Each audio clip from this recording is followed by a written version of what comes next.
মুছে যাক গ্লানি, ঘুচে যাক ঝরা, অগ্নি স্নানে শুচি হোক ধরা। আমাদের এই বাংলা নববর্ষের প্রথম দিনে আল্লাহর কাছে একটাই প্রার্থনা করি, যেন সব কিছু আবার আগের মতো স্বাভাবিক হয়ে যায়। আসসালামু আলাইকুম এভরিওয়ান, ওয়েলকাম ব্যাক। আশা করছি সবাই অনেক ভালো আছেন এবং নিরাপদে আছেন। তো আমার ভিউয়ার্সদের পহেলা বৈশাখের অনেক অনেক শুভেচ্ছা এবং ভালোবাসা জানিয়ে শুরু করছি আমার আজকের ব্লগটি। তো শুরুতেই দেখতে পাচ্ছেন আমাদের আজকের ওয়েদারটা এতটাই সুন্দর ছিল যে বারবার মনে হচ্ছিল যে কোথা থেকে ঘুরে আসলে ভালো হতো। বাট এখন তো আমরা সবাই জানি যে আমাদের কোথাও ঘুরতে যাওয়ার চাইতে ঘরে থাকাটাই সেফ। তাই কিছুদিনের জন্য হলেও আমাদের ঘরে থেকেই যে কোনো উৎসব নিজেদের মতো পালন করাটাই বেটার। তো সকালে উঠে এখানে আমি আমাদের জন্য ব্রেকফাস্টটা রেডি করে নিচ্ছি, চা দিয়ে গরম গরম পরোটা। এরপর চলে এলাম লাঞ্চ রেডি করতে। তো আজকের দিনের জন্য কিন্তু পান্তা ভাত আর ইলিশ মাছ হলে বেস্ট হয়। বাট এখন যেহেতু আমরা কোয়ারেন্টাইনে আছি, তাই বাসায় ইলিশ মাছ ছিল না। ভাবলাম যে কই মাছ দিয়েই ভাজি করব, আর সঙ্গে থাকবে বিভিন্ন রকমের ভর্তা। তো এই তো মাশাআল্লাহ, আমার বাবাটা ও ঘুম থেকে উঠেছে আজকে বেশ কিছুক্ষণ পর। এখন আমাদের এখানে প্রায় দুপুর 12টার মতো বেজে গেছে।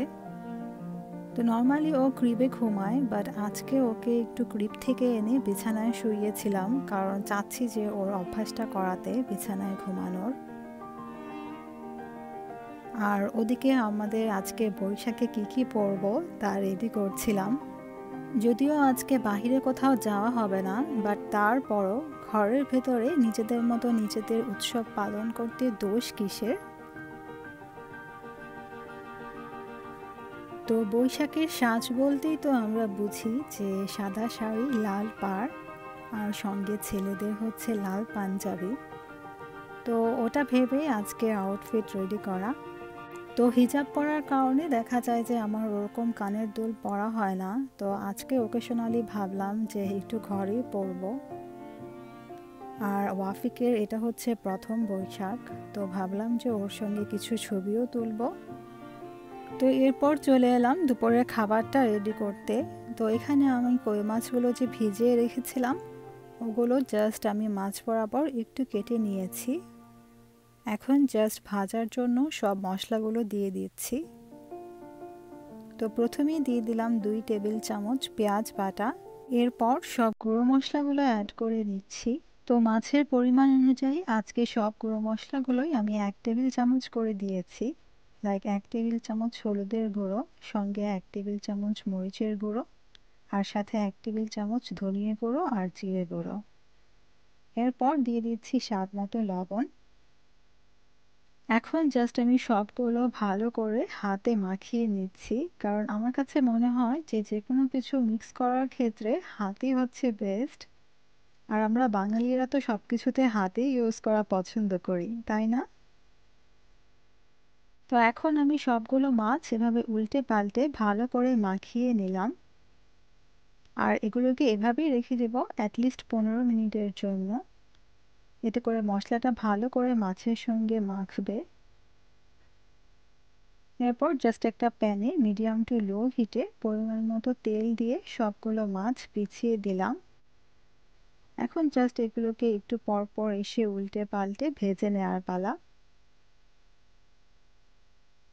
আর মাছগুলো কতক্ষণ ভাজবেন সেটা টোটালি ডিপেন্ড করে যার যার টেস্টের উপর, যে যতটুকু কড়া ভাজা খেতে পছন্দ করে। তো এই পাশে মাছগুলো ভাজতে ভাজতে অন্যদিকে আমি আজকে 2টা ভর্তা করব। তো সেগুলো হলো খুবই সিম্পল, ডিম দিয়ে আলু ভর্তা, আর আরেকটা হচ্ছে টমেটো ভর্তা।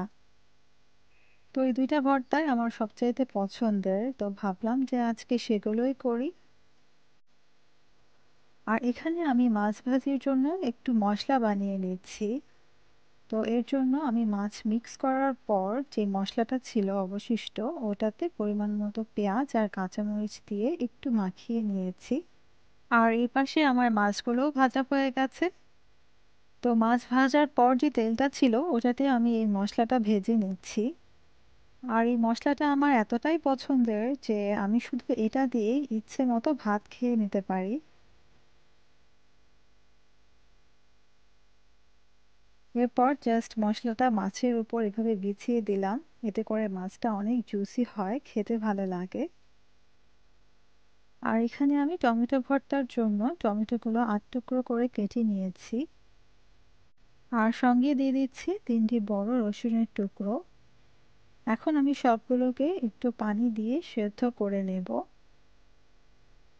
আর আমার কাছে মনে হয় যে এক একজনের রান্না এক এক রকম। যেমন আমার টমেটো ভর্তাতে কিন্তু আমি টমেটোর যে ছোকলাটা আছে ওটা ফেলে দেই না, লাইক আমি খোসা সহই ভর্তা করি, আর খেতে কিন্তু একদমই খারাপ লাগে না।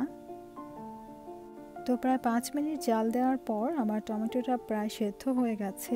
এখন আমি হালকা হাতে একটা চামচ দিয়ে এভাবে থেতলে নিচ্ছি। এরপর এটা জাস্ট উঠিয়ে নিয়েছি। এখন আমি এটার মশলাটার জন্য লাইক আমি একটু সরিষার তেল দিয়ে এতে 3টে শুকনো মরিচ দিয়ে দিলাম আস্ত, আর সঙ্গে দিয়ে দিয়েছি পরিমাণ মতো পেঁয়াজ কুচি। এখন জাস্ট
তো আমার আজকের ব্লগটি এখানেই শেষ করছি।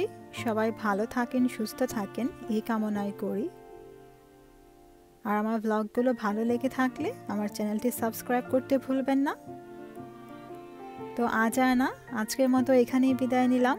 আর মজার মজার গরম গরম ভাত আর ভর্তা ভাজি খেয়ে নিচ্ছি। আল্লাহ হাফেজ।